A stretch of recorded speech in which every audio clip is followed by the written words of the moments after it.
दिसंबर का महीना था। हाड़ कपाने वाली ठंड पड़ रही थी। रात के 2:30 बज रहे थे।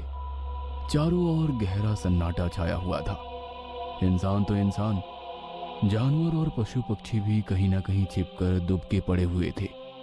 अनुपम रजाई ओढ़कर अपने बिस्तर पर गहरी नींद की आगोश में था। उसके सिरहाने में उसका मोबाइल वाइब्रेशन मोड में रखा हुआ था, जो बार बार बजे जा रहा था। अनुपम को ऐसा लग रहा था कि शायद सपने में उसका मोबाइल वाइब्रेशन मोड में बज रहा है, लेकिन वो सपना नहीं था, हकीकत थी। अनुपम की नींद खुली और उसने मोबाइल की ओर देखा। उसकी मोबाइल की स्क्रीन पर लिखा आ रहा था श्रेया कॉलिंग। अनुपम शॉक्ड रह गया। पहले उसने अपने बिस्तर की ओर देखा, फिर कॉल पिक कर लिया। हेलो अनुपम। ये क्या है श्रेया, कहाँ हो तुम? अनुपम की बात पर श्रेया जोर से हंसती है और कहती है सुनो, ढूंढो मुझे, मैं तुम्हारे पास ही हूँ। अनुपम अपने हाथ में फोन थामे अपनी बिस्तर से उठता है। कमरे की लाइट जलाकर ड्राइंग रूम की ओर जाता है। अचानक उसे लगता है कि उसकी चप्पल में कुछ चिपचिपी चीज लगी है। वो अपनी चप्पल की ओर गौर से देखता है तो उसकी चीख निकल जाती है। ड्राइंग रूम में कई जगह खून बिखरा हुआ पड़ा था और उसकी चप्पल पर वही खून लगा हुआ था। अचानक उसकी नजर फ्रिज के पास जाती है, जिसका दरवाजा खुला होता है। वह देखता है कि एक लड़की ने अपने कंधे और कान के नीचे मोबाइल दबा रखा है और वो बातें कर रही है। उसके बाल खुले हुए हैं, उसकी कलाई कई जगह से कटी हुई है, जिससे लगातार खून निकल रहा है। और उस कड़कड़ाती ठंड में भी वह फ्रिज का पानी गटागट पिए जा रही है। यह सब देखकर उस कड़ाके की सर्दी में भी उसके चेहरे पर पसीने की बूंद आ जाती है। उसका दिल इतनी जोर से धड़क रहा होता है कि उस सन्नाटे में भी उसकी आवाज को साफ साफ सुना जा सकता था। अचानक वो लड़की पलटती है और अनुपम की ओर घूमकर देखती है। अनुपम उस लड़की का चेहरा देखकर एक बार फिर शॉक्ड रह जाता है। वो श्रेया थी। श्रेया! अनुपम चीखते हुए श्रेया के पास जाता है। उसकी कलाई से बह रहे खून को अपने हाथ से रोकने की कोशिश करता है, लेकिन खून नहीं रुकता। वो भागकर फर्स्ट एड बॉक्स से रुई और पट्टी का बंडल उठा लाता है। उसे श्रेया की कलाई में बांधता है। श्रेया अब तक बेहोश हो गई थी। अनुपम श्रेया को अपनी गोद में उठा लेता है और अपने घर के बाहर खड़ी कार में उसे डालकर अस्पताल की ओर निकल पड़ता है। अनुपम और श्रेया दिल्ली के एक मैनेजमेंट कॉलेज में एक साथ पढ़ते थे। 6 फुट लंबे और भूरी आंखों वाला अनुपम बिहार का रहने वाला था। वो पढ़ाई में बहुत अच्छा था और पिछले 2 सालों से कॉलेज में टॉप करता आ रहा था। लड़कियां तो उसकी फैन थी। बेहद ही शांत स्वभाव वाले अनुपम को पढ़ाई लिखाई के अलावा कविताएं लिखने का भी शौक था। उसकी कविताएं लोकल अखबारों में भी छपा करती थी। कॉलेज में ही पहली बार उसकी मुलाकात श्रेया से हुई थी। श्रेया का स्वभाव अनुपम के बिल्कुल उलट था। वो बहुत ही ज्यादा बातूनी थी। पहली बार जब वो अनुपम से मिली तो वो उसे बहुत ही बोरिंग लगा। उसे अनुपम पर बहुत गुस्सा भी आया और उसे ये भी लगा था कि इस बोरिंग और बिल्कुल चुपचाप रहने वाले बिहारी लड़के को सभी इतना प्यार क्यों करते हैं। श्रेया के पापा का दिल्ली में बहुत बड़ा कारोबार था। वो उनकी इकलौती बेटी थी। वो दिल की बुरी तो नहीं थी, लेकिन जरा नकचढ़ी थी।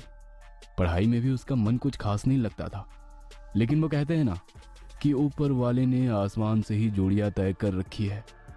उनके नोट्स लेने देने का सिलसिला कब दिल लेने देने में तब्दील हो गया, इसका उन्हें भी पता नहीं लगा। उसके बाद तो अनुपम की खामोशी भी श्रेया को अच्छी लगने लगी और श्रेया की बकबक अनुपम की कमजोरी बन गई। अच्छा अनुपम, तुम किसके लिए कविताएं लिखते हो? तुम्हारे लिए। लेकिन मैं तो अभी अभी तुम्हारी लाइफ में आई हूँ और तुम तो बहुत दिनों से कविताएं लिख रहे हो। पहले की कविताएं तुम्हारे इंतजार में लिखी और अब तुम्हारे लिए। तुम्हारी बातें कभी कभी मेरी समझ में बिल्कुल भी नहीं आती, बट आई लव यू। अनुपम और श्रेया ने भी हर आशिक की तरह सपने देखने शुरू कर दिए। समंदर के किनारे घर बनाने की, चांद तारे तोड़ लाने की और एक दूसरे का साथ मरते दम तक नहीं छोड़ने की। लेकिन वो कहते हैं ना कि सारी चीजें अगर सही सही हो तो जिंदगी बेरंग हो जाती है। और ऐसा ही श्रेया और अनुपम के साथ भी हुआ। श्रेया के ताऊजी ने अनुपम और उसे एक मॉल के बाहर मिलते देख लिया। उन्होंने उसी समय जाकर सबके सामने अनुपम को एक थप्पड़ मारा और श्रेया से दूर रहने की सलाह दी। श्रेया के पापा पहले से ही हाई ब्लड प्रेशर के मरीज थे। उन्होंने जैसे ही सुना कि श्रेया एक मिडिल क्लास बिहारी लड़के से मिलती है तो उनका खून खौल गया। उन्होंने श्रेया का कॉलेज जाना बंद करवा दिया। श्रेया की मां ने उन्हें बहुत समझाया कि जमाना अब बदल गया है, इस तरह जवान इकलौती लड़की पर सख्ती ठीक नहीं, लेकिन वो पता नहीं किस मिट्टी के बने थे। वे अपने फैसले से बिल्कुल टस से मस नहीं हुए। लेकिन प्रेम को बांध पाना बहुत मुश्किल है। उनकी लाख कड़ाई के बावजूद एक दिन श्रेया घर से भाग गई, पुराने सारे रीति रिवाज, सड़े गले जात पात के बंधन से दूर। अचानक से श्रेया को अपने कमरे में देख अनुपम को अपनी आंखों पर विश्वास नहीं हुआ। फिर श्रेया ने जब कहा कि वो घर से भागकर आई है तो वो शॉक्ड रह गया। अनुपम, तुम्हारे बिना अब जीना बहुत मुश्किल हो गया है। तुम मुझे यहाँ से ले चलो, नहीं तो पापा और ताऊजी हम दोनों को मार देंगे। वे दोनों भागकर जयपुर पहुंचे। जयपुर में श्रेया की बुआ रहती थी। उसकी बुआ उसे बहुत प्यार करती थी। श्रेया ने अपनी बुआ को सारी बातें बताई। बुआ ने उसका साथ देने का वादा किया। वे दोनों कुछ दिन वहीं रहे। थोड़ी भागदौड़ के बाद अनुपम को एक मार्केटिंग कंपनी में बहुत अच्छी सैलरी जॉब मिल गई। अनुपम ने श्रेया से शादी कर ली। उसके बाद अनुपम ने दूसरी जगह किराए पर एक बड़ा सा घर ले लिया। घर के सामने एक छोटा सा गार्डन भी था। वे दोनों वहीं शिफ्ट हो गए। उनकी सारी खुशियां फिर से वापस आ गई। ऐसा लगा कि सारे सपने एक ही झटके में पूरे हो गए। सारा दिन प्यार ही प्यार। वीकेंड पर कहीं बाहर जाना, फिल्में देखना, श्रेया की छोटी छोटी फरमाइशें पूरा करना अनुपम को बहुत अच्छा लगता था। कभी वो उसके लिए नई ड्रेस लाता तो कभी नई परफ्यूम्स। जिंदगी के हर एक पल को वो जी रहे थे। लेकिन इन नए घर में शिफ्ट होने के 3 महीने बाद सब कुछ बदल गया। उस घर में अजीब अजीब घटनाएं घटने लगी। जहां पर उन दोनों ने फ्लैट लिया था वो जगह शहर से थोड़ा दूर था, तो वहां आसपास से बंदर हमेशा आ जाया करते थे। श्रेया और अनुपम दोनों अक्सर उन बंदरों को कुछ खाने को देते। अगर अनुपम ना भी होता तो श्रेया उन्हें कुछ ना कुछ देती ही रहती। लेकिन एक सुबह कुछ अजीब घटा। श्रेया और अनुपम नींद में थे। तभी उन्हें लगा कि कोई उनका दरवाजा पीट रहा है। श्रेया ने देखा कि अनुपम सोया हुआ है, इसलिए उसने ही दरवाजा खोला।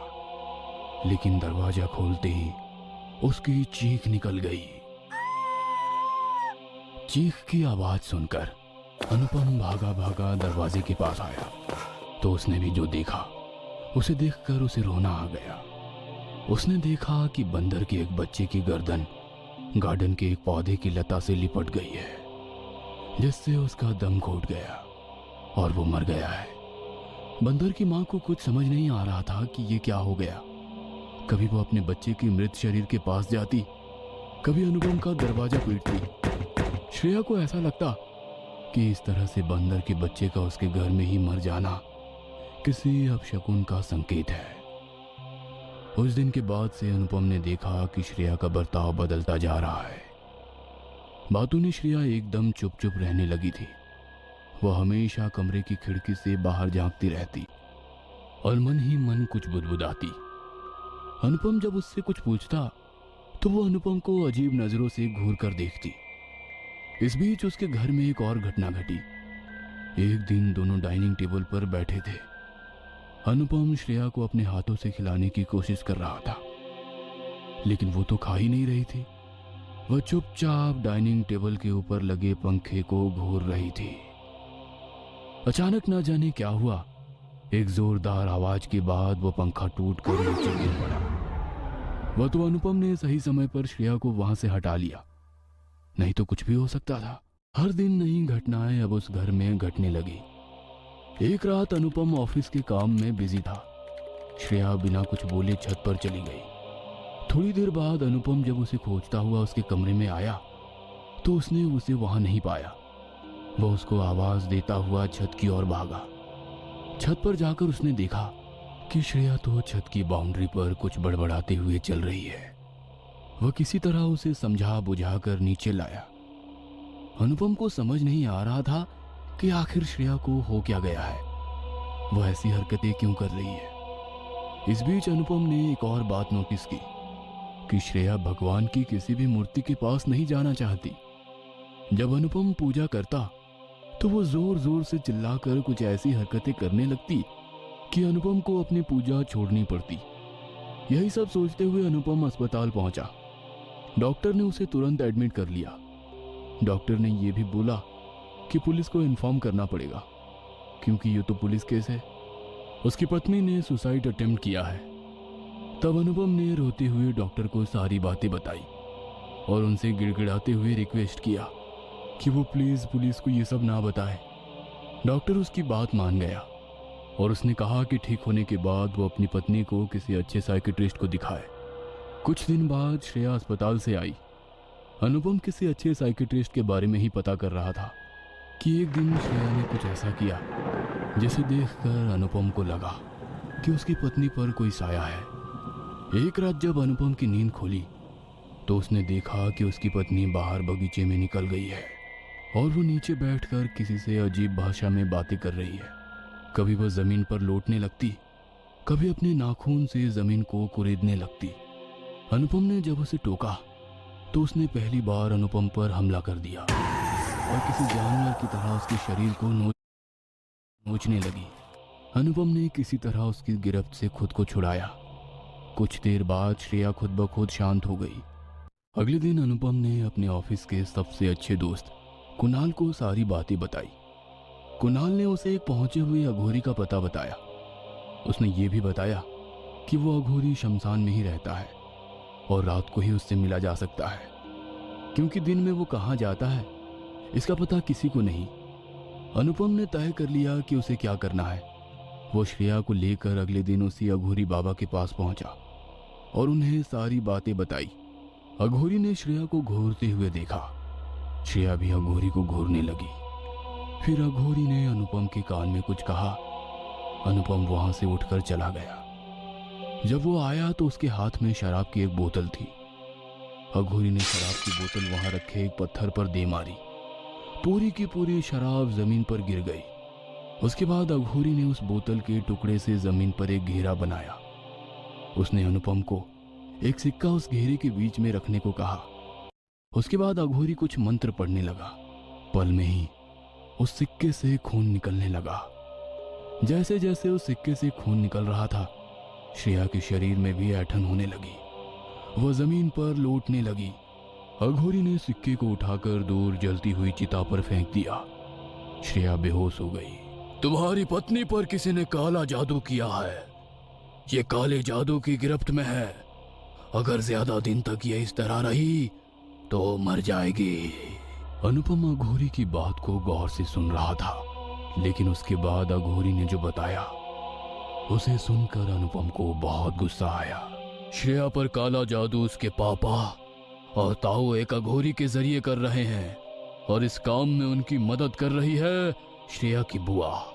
कहने को उसने तुम लोगों की मदद की, लेकिन कोई भी तुम्हारे साथ श्रेया की शादी से खुश नहीं है। अनुपम मन ही मन सोचने लगा, क्या दुनिया है ये।